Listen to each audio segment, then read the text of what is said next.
Là, il se met à vouloir m'attraper le cou. Je lui dis mais ça va pas la tête, c'est moi qui ai appelé la police. Il la frappe, je sais. C'est comme si j'avais appelé mon bourreau en fait.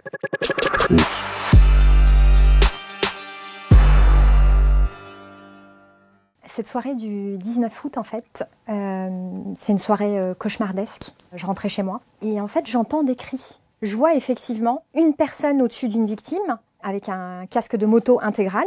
Elle assène ce coup de casque de moto violent sur la tête de la victime. Donc ni une ni deux, j'ai fait le 17 sur mon portable. Finalement, quand la police arrive, c'est les voitures banalisées, c'est la BAC, la brigade anticriminalité. Tout le monde était sur place et pendant que un des policiers, prenait justement avec son calepin nos coordonnées, l'agresseur, encore une fois le plus virulent, il se met sur la chaussée pour qu'on le voit bien. Et là, il se met à crier « Hé, toi là-bas, t'as rien vu, tu dis rien, t'as rien vu !» Personne ne lui dit rien. Donc j'interpelle l'agresseur le plus virulent, je lui dis « Excusez-moi monsieur, on a juste appelé la police, hein, c'est tout, hein, pour pas qu'il y ait de mort sur la chaussée, c'est tout. » Et là, le policier de la BAC arrive et il me dit, il commence à me pousser là, en mettant sa main là, sur mon épaule. Et il me dit, vous allez sur le trottoir. Je lui dis, oui, bien sûr. Je lui dis, oui, monsieur l'agent. Je lui dis, je vais sur le trottoir. Je lui dis, par contre, je lui dis, excusez-moi. Je lui dis, vous n'avez rien dit quand il nous a menacés, nous, les témoins. Et là, il me dit, j'en ai rien à foutre. Je lui dis, bon, bah, moi, je rentre chez moi. Là, il se met à vouloir m'attraper le cou. Donc, je lui dis, mais ça va pas la tête, ça va pas ou quoi? C'est moi qui ai appelé la police. Et il me pousse sur quelques mètres. Et je lui dis, mais lâchez-moi, je dis, vous me faites mal. Et on entend tous les témoins dire, mais lâchez-la, elle a appelé la police, elle a aidé la victime. Il veut rien entendre. Il n'a pas voulu me lâcher. Arrivé à un moment, j'arrive plus à respirer. Je passe juste mon pouce pour me dégager, pour que je puisse respirer. Il me donne un grand coup de pied dans le tibia et il me plaque contre le mur. Il la frappe, je sais. Par la suite, j'ai su que le 19 août, en fait, c'était l'anniversaire de ce policier. Il sentait l'alcool. D'une part, je voyais bien qu'il n'était pas lui-même. Il se retire parce qu'il réalise ce qu'il a fait, parce qu'il lève la tête et il a vu. Il a vu qu'il y avait des gens avec leur portable au balcon. Donc il me dit, vous m'avez tordu le pouce. Et là, on m'emmène au commissariat. Il y avait les pompiers sur place, parce qu'ils les avaient appelés. Et ils ont vu mes contusions au niveau du cou et ils ont dit aux agents de police, on va l'emmener aux urgences. Le médecin fait les constatations, il mesure les ecchymoses, tout ce que j'ai.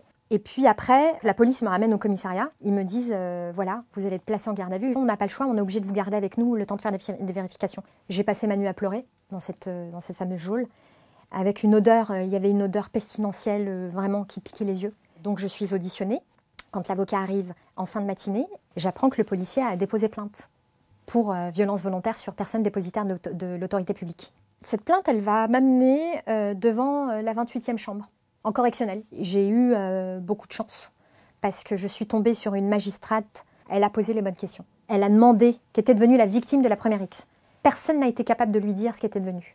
Quand effectivement il y a cette fameuse relaxe, je constate qu'il y a une première réquisition qui a été faite pour la vidéo, alors que j'étais encore dans leurs locaux.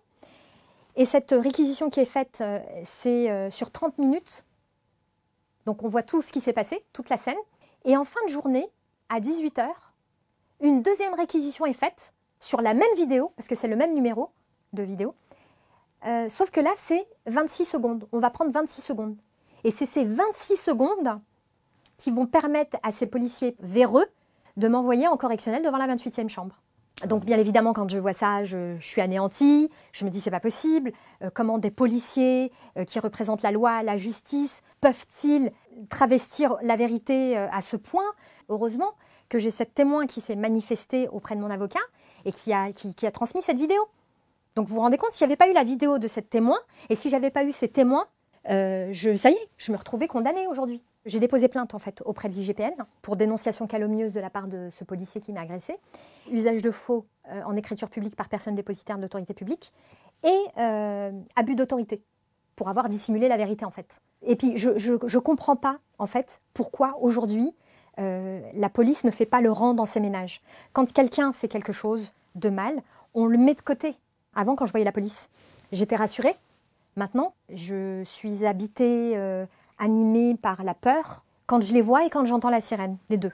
Quand le ministre de l'Intérieur a ses propos envers les violences policières et qu'il dit qu'il s'étouffe, il ne faut pas qu'il oublie en fait qu'il est là pour nous représenter, nous les citoyens. C'est grossier parce que parce qu'il ne respecte pas. En fait, il ne respecte pas les victimes. Il ne me respecte pas moi, il ne respecte pas la famille Chouvilla, il ne respecte pas toutes les personnes qui ont été victimes de violences policières. Il ne les respecte pas. Et là, clairement, à ce ministre, j'ai envie de lui dire, là, il a la preuve sous les yeux que les policiers ont travesti la vérité, qu'ils ont menti, qu'ils ont dissimulé la vérité.